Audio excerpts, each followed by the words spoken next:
Hey guys, this is episode 12 of US stock market technical analysis. In this video, I'll be sharing with you my technical insights of the S&P 500, the Dow Jones, and the Nasdaq. Over at this part over here, we had a huge recovery in prices. And after that, prices consolidated for a while to digest the move before. Prices consolidated in this range for a while before prices broke above and break out of the consolidation. And this breakout of the range or breakout from the consolidation came on the back of positive news with regards to the vaccine. Now, let's move on to the daily time frame. Over at this area over here, we had the consolidation that we saw earlier on the weekly price charts. Prices were facing an upper head resistance or a resistance zone from around 354.08 to this price level of around 358.59. And we can see that over here, prices had some difficulty breaking this upper head resistance. Prices opened above the area of resistance, but at the end of the day, prices closed below the area of resistance. Similarly, for this candlestick over here, we see a false breakout. So prices broke above the area of resistance, but it could not hold up at that level, and instead it fell below the area of resistance again. And we see another breakout above the area of resistance again at this point over here. But this time around, prices managed to find support at the resistance. So the old resistance became a new support. And when that happens, that is bullish news for us as investors and traders in the stock market. So you can see that after prices found support at the old resistance, prices start to rally, then it faced a bit of a retracement over here before it continues its rally over here. If we zoom in a bit over here, we see that there's a bit of resistance at this price level of around 371.13. There was some price rejection for this candlestick over here, another price rejection over here, and another price rejection over here. Since there were 3 price rejections at the price level of around 371, this indicates to us that there's a bit of resistance at the price level. And on Thursday, prices managed to break above this minor area of resistance. Not only did prices manage to find support at this price level, but you also managed to close above that price level. Now let's go on to our 1 hour time frame and bring on the technicals. So we'll zoom out a bit. Earlier on our time frame, we identified a minor resistance at the price level of around 371, which we see over at this box over here. We get to see a clearer picture of how prices are reacting to these areas of resistance and support. Over here, we can see that there was multiple price rejections at this price level of around 371. And similarly, over at this point over here, we also see multiple price rejections of the same level.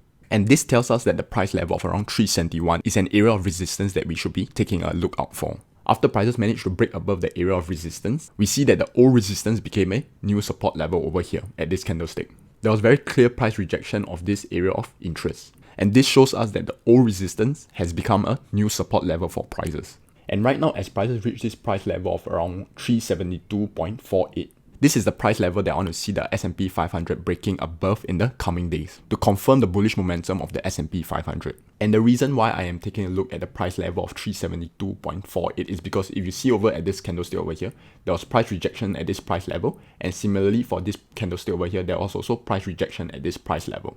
And this tells us that recently, when prices reach that price level of around 372, sellers start to step in and push prices down.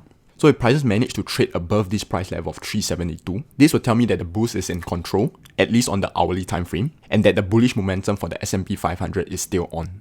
So for the potential upside move for the S&P 500 on the hourly time frame, I want to see prices breaking above the price level of around 372, then find some support there and continue to move up. If prices are unable to break above the price level of around 372 and the S&P 500 falls, then the next support level that I want to take a look at is this price level over here. If prices fall and manage to find support at this level, the bullish momentum for the S&P 500 may have taken a hit, but overall the momentum still remains intact. However, if prices break below this price level, then this could indicate a potential reversal of the bullish momentum for the S&P 500, at least on the hourly time frame. That's my technical analysis for the S&P 500. The next index that we'll be taking a look at is the Dow Jones. So we'll go on to the weekly time frame and we'll clear the technicals first. And let me clear this part here.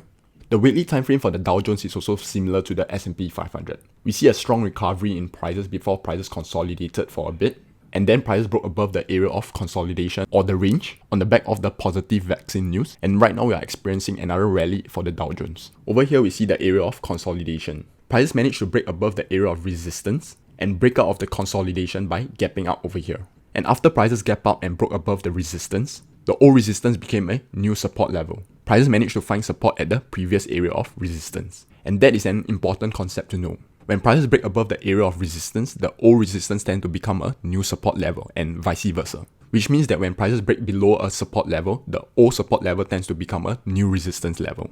After prices found support at the old resistance, it managed to rally up over here. We see that right now prices are facing a bit of a resistance at the price level of 303.16. there was the first price rejection over here, the second price rejection was over here, and the third price rejection was on Thursday. We see 3 price rejection at the price level of around 303. And when there are 3 or more price rejections at a certain price level, we can consider the price level as an area of resistance. Let's go on to the 1 hour time frame and turn on the technicals to see how prices are reacting to those levels.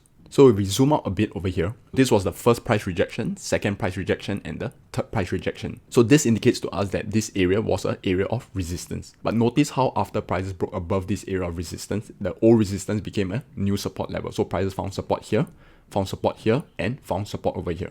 And as we have mentioned earlier on the daily time frame, we see that there was multiple price rejection at the price level of around 303. As prices approach this price level of around 303, we see prices stalling for a bit over here. So if prices move to the upside, we want to see prices breaking above the price level of 303, then find support at that level and continue to move up. We can also see prices potentially moving sideways for a bit to decide the next course of action. Another possible outcome is that because right now prices are facing an area of resistance, prices might bounce back down and decline from there. If prices do decline, then the next area of support that I'll be taking a look at is over at this point over here. That's my technical analysis for the Dow Jones. Now let's take a look at the Nasdaq. So we'll go on to the Nasdaq, and we'll go to the weekly time frame and then clear the technicals. If we take a look at the most recent week, which is this week, prices finally managed to push above this consolidation and range over here. If we go on to the daily time frame, we see that there was a period of consolidation over here. And if you watch my previous US stock market technical analysis video, in episode 11 when I'm doing my technical analysis for the Nasdaq, and I mentioned that based on the characteristics that the Nasdaq is displaying during this period of consolidation, the Nasdaq is likely to take off from there.